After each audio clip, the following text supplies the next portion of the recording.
Hey everyone, thank you for tuning in. My name is Barrett Newberry, founder and CEO of Leasera. I'm excited to talk to you about the rental market of tomorrow. It's not fiction, and thanks to market demands, new technology, and the efforts of a few organizations, will be part of your world within months. So, let's talk about this fully unified rental market of tomorrow. It's happening. Whether we've been ready for it or not, you've seen the small signs of our rental market evolving. With the strengthening of the consumer, the onset of Airbnb, and the creation of on demand services in the gig economy, the rental market as we know it is going through dramatic change. The long term rental market has largely been able to ignore these moments in recent history, but now, even as the renter demographic grows, we realize the tools and services that we use haven't really kept up with the demands for flexibility and optionality. We've done it to ourselves. We've created a rental market where property managers and estate agents feel overwhelmed, where service groups like dog walking and food delivery lack the proper connection to the very portfolios they've been so well designed to support. And, frankly, where consumers are fragmented by the decisions like duration of stay, geography, and stuck within a business model that frankly doesn't support or care for them. So, naturally, in return, management and owners see diminishing returns. They continuously see wildly high turnover, and they're constantly being pitched the next best thing, which frankly is usually the same solution packaged in a different way. We understand a great deal more about renters and the services they seek, but we don't really have the tools to leverage these services and benefits. Your margins and your income are continuously at risk of shrinking due to the demands and requirements that are put on us by consumers, vendors, as well as government. With what we know about technology, and with how other industries have responded to the consumer and market demands, and with the immense opportunities that service industries are providing us, what is keeping us from taking advantage ourselves? In the past, in order to illustrate where I believe we went wrong within the model of renting, I've broken down the history of the rental market with about 10 steps. I'll briefly list them off today. First, investors get really excited for the investment of real estate. They can feel it, touch it, and put their own sweat equity into it to appreciate the valuable assets. Two, investors get a little bit overloaded. They get things that they didn't really get into investment for, which is the services side, marketing, maintenance, accounting, etc., especially the aspect of holding the hands of renters. Three, income property management companies to essentially save the day. Great at services, and they fill the gaps that the investors didn't fill. Four, property managers need standards and rules to grow along with those investors. And so they get this tighter way of working. Five, renters misstep on those rules. They default on rent. Maybe they damage the property, etc. Consider this the big hand slap. Six, the digital era. We see things pop up, new value propositions, new modes of automation and flexibility. Seven, the empowerment of the consumer. Things we didn't really model for within the rental ecosystem, and frankly, services that help us operate within that ecosystem didn't provide for. Eight, the poor digital response. We see this evolutionary digital era, this support, and we try and implement automation and digitize our ecosystem, but we really don't do anything for the consumer. Nine, the ancillary service boom. Around the long-term ecosystem, you see really great things taking place. And you see dog walking, you see rideshare, food delivery, and all of these things that the renter consumer engages in. But again, with the digital services that we've begun using, they've locked us into this model that doesn't really accommodate for those new ancillary services. And 10, the consumer generation. This is my favorite moment, which is this unified ecosystem where consumers have really high expectations about the value that the companies they engage in provide them. So now that I've helped frame things a little bit, the fact is, in spite of COVID and the blunt hit to retail and the commercial real estate market, multifamily and rentals are still a great place to invest. But With the impending growth of the market as a whole, the next several years deserve significant investment of time and innovation. But where do we spend our time? And what specifically do we innovate? We have to figure out what has changed in the market, not just in the last year. Yes, that was rough, but more importantly, what has taken place over the last several years that maybe we've altogether ignored. In spite of small improvements, property management still operates the same way as it has forever. We still use a business model where, as a renter, I give you money and you give me shelter with terms, frankly, questionable terms, and nothing to show for it in the end. You'll struggle to find in any other industry that allows their consumer to spend so much with so little to show for it in the end, and renters know it. It's why we're often at odds with them and why we feel a constant struggle. The thing is, the renter of today no longer fits the same mold we put them into previously. Now they're digitally connected, demand driven, dynamic consumers that seek more out of the investments that they make of time and money. The image of the best life they can live is also dynamically changing to one that is less the house with the white picket fence and one of more around optionality and flexibility, where they can spend that capital on things like experiences and investments that are not within that property. As property managers, we simply just have no tools at our disposal to solve for these consumer demands, and that really affects our portfolios. We see diminishing margins and, again, increasingly high turnover. When we do try and solve for it, we're met with additional incremental costs and poorly thought out integrations. At times, even worse, those integrations don't work at all. So what are we left with? New services come to market, but all we see are added administrative costs. And as we acquire them, we have to learn and implement these solutions. Is the benefit worth the cost? It's a big question.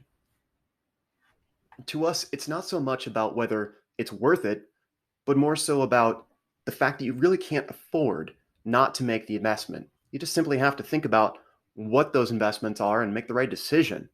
Well, hopefully this information helps you make those decisions and implement them quickly, because the change is coming.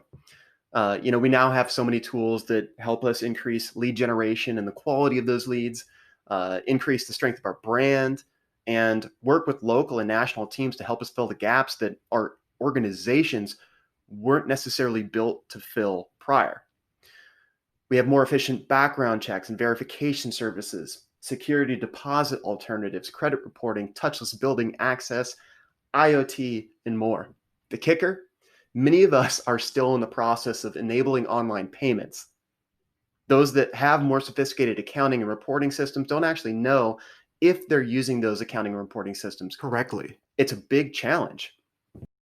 If we can't get past the struggles of our own businesses, how are we going to focus on bigger challenges towards innovation and on-demand services and digital amenities? I'll get to where to invest. To understand that, we really need to understand what happened over the last year. We saw the renter demographic hit really hard with unemployment. Their amenities were cut off, and they were quarantined to their homes and apartments alone and restless. They did, as did everyone, turn to their digital devices for more information, pacification, and comfort. They sought out new places to live with the additional bedroom or the yard or the office space. They sought out the alternative amenities and services that help them support their lifestyle. And they sought out supportive services to help them financially, emotionally, and socially. Property managers sought out ways to handle these changes, better communicate with their renters, and some were wise enough to find ways of, taking advantage of some of these growing opportunities of on-demand services, retain their residents, and financial tools to help them with their consumer base. The reality, our industry woke up. We saw that to run a portfolio or even a single rental, we needed to do more. We realized that the software that we used, the teams that we partnered with, and the way that we ran our businesses showed that we just couldn't do it alone. We realized that it wasn't just about the property or the investors we serve, but about the renter and the community at large. So, some realities of this moment.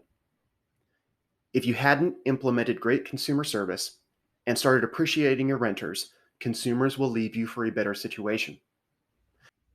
Our industry has an amazing knack for justifying why a consumer might leave for things out of their control. We don't want to admit it, but roughly 70% of why a consumer leaves is mostly on us. And we need to start taking accountability for that because, frankly, that accountability is going to end up lowering our overhead costs and cost of turnover. Here's another thing. Failing to develop a cohesive network of service groups around you will leave you exposed in moments of overload. If you hit that inevitable moment, it will make you look bad not just to your investors, but to the consumers that you support. When you've built your entire business around a way of operating and you implement services that were built to support those systems, change becomes increasingly daunting. But know this, your portfolio will be stronger as you learn more flexible duration options, when you increase access to services that support your renters' needs like dog walking, food delivery, and financial tools that strengthen them as a consumer, and when you engage with service groups that fill critical gaps that, again, your teams weren't necessarily built to fill, then your renters and your properties will both succeed. So maybe you're asking yourself, how do we move forward? How do we start succeeding and operating in the way that today's rental market actually requires? Well, first, you have to make sure that your team and the services that you use support a holistic narrative. What does that mean? Well, if you want to be a great property manager in today's market, which you can be, you have to be able to focus on what you do great, which is managing that property, while also knowing that your team and the services that you're using help you scale those efforts. When done correctly, everybody gets what they want, and you're provided access to the tools that not only help you win, but also help your consumers win. What does this future rental market look like? It's why we titled this whole thing Unified. Property managers are fighting an uphill battle, and they won't have to for long. In the future, they'll have access to software that not only gives them better access to actionable data, but they'll also have access to professional teams that are on demand, interconnected, and more cost effective. As you bring in new applicants, consumers will be enticed by greater options both durationally and financially, which increases your chances of maintaining a great relationship with them over time. And another big development, with every new rent check that they spend, they'll be reminded how much you appreciate them because you'll have those same tools that help you operate, also helping your consumers access and take advantage of services that support them, while your software helps you utilize, support, and scale through it all. Unlike services of the past, it won't cost you more to care more about your consumers and your community. It's all part of a unified ecosystem. You'll be benefiting from the consumer's interests and engagement across not just the portfolio, but the services that are provided through them: dog walking, rideshare, food delivery, and even their travel needs. You'll be able to provide a central hub of partnerships and experiences like never before. This, in turn, will dramatically widen the differentiation between you and the apartment or home down the street. Through this balanced approach, the future of renting is born, and we will begin to see a stronger consumer base, more helpful on-demand services, and we will begin taking back the value of time, margins, and net operating income that became so difficult to access over the last decade. So here's a friendly challenge. How will you respond to the changes and the demands that come with them? It's a big question. I'm sure you've already seen changes in the portfolio that you're running as well. Now that we're embarking on a new year, the challenges of yesterday are behind us. We're going to start seeing a speed of evolution like never before, and being reactionary to it is no longer going to suffice. Tomorrow is now, and I invite you to reach out and learn more about how to tackle the student dynamic rental market with greater efficiency and speed, tackling new revenue opportunities, winning renters, and creating loyalty and service that is unmatched anywhere else. My name is Barrett Newberry, CEO and founder of Leasera, a fully unified rental platform, and this is a new life on leasing. Thank you.